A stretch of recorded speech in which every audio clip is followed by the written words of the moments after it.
Good morning. Welcome to Story Time with Chief Katie. I hope you all are having a great day.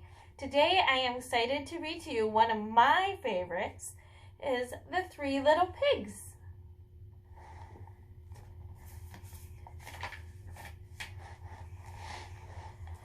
When Mama Pig thought her three little pigs were old enough, she packed them each a lunch, kissed them each on the cheek, and sent them out into the world to seek their fortunes.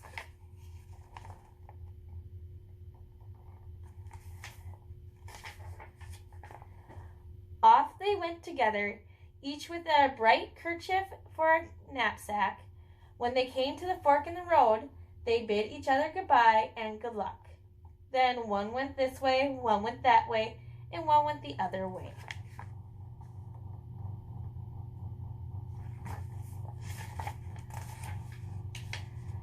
Soon the first little pig met a man carrying a great bundle of straw. "Please, sir," he asked, "could you spare enough straw for me to build myself a house?" The man did as he was asked, and soon the first little pig had built himself a cozy little house of straw.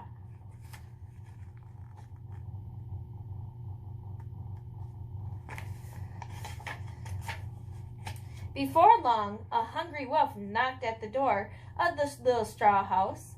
Little pig, let me come in," he called. "No, not by the hair of my chinny chin chin," answered the first little pig. "Then I'll huff and I'll puff and I'll blow your house in," said the wolf. And sure enough, he huffed and he puffed and he blew the house in. But before the house came tumbling down, the first little pig had run out of the back door into the woods. He decided then to find his two brothers.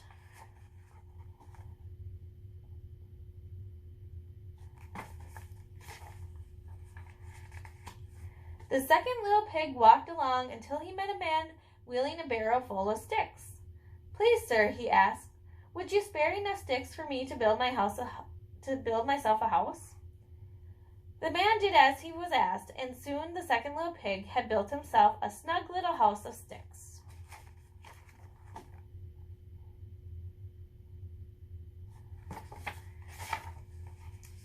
Before long, the wolf was at his door, and he said, still hungry, little pig, let me come in," he called. "No, not by the hair of my chinny chin chin," answered the second pig. "Then I'll huff and I'll puff and I'll blow your house in," said the wolf. And sure enough, he huffed and he puffed and he blew the house in.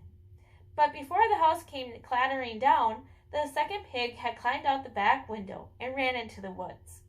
He decided then and there to find his two other brothers.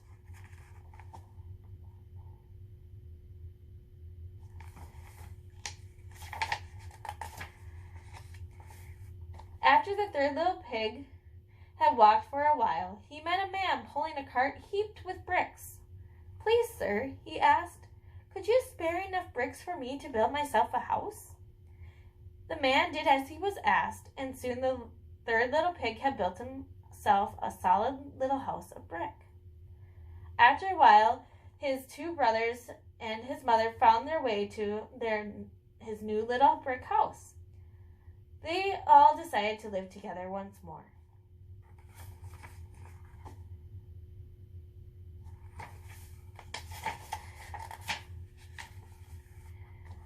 One morning, Mama Pig decided to make vegetable soup for lunch.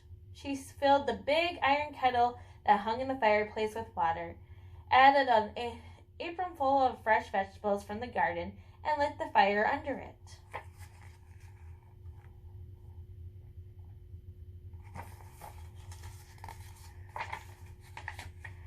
Just as she placed the lid on the kettle, there was a knock at the door. It was the wolf, of course, and he was hungrier than ever. Little pig, let me in," he called. "No, not by the hair of our chinny chin chins," answered the third little pig. "Then I'll huff and I'll puff and I'll blow your house in," said the wolf.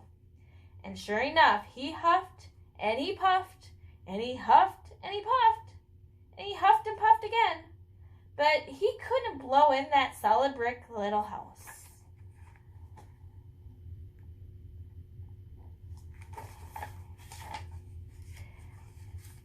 After the wolf had a chance to catch his breath, he knocked at the door once more.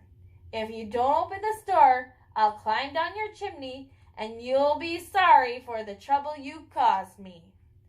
Still no one opened the door, and soon the wolf could be heard climbing onto the roof of the little brick house.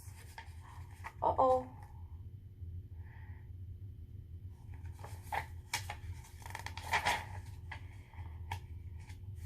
Quietly, the third little pig took the lid off the kettle. Then, swoosh! Down the chimney came the wolf, and splash! Into the kettle where he went. Quickly as a wink, the third little pig put the lid on the kettle, and that was the end of the wolf.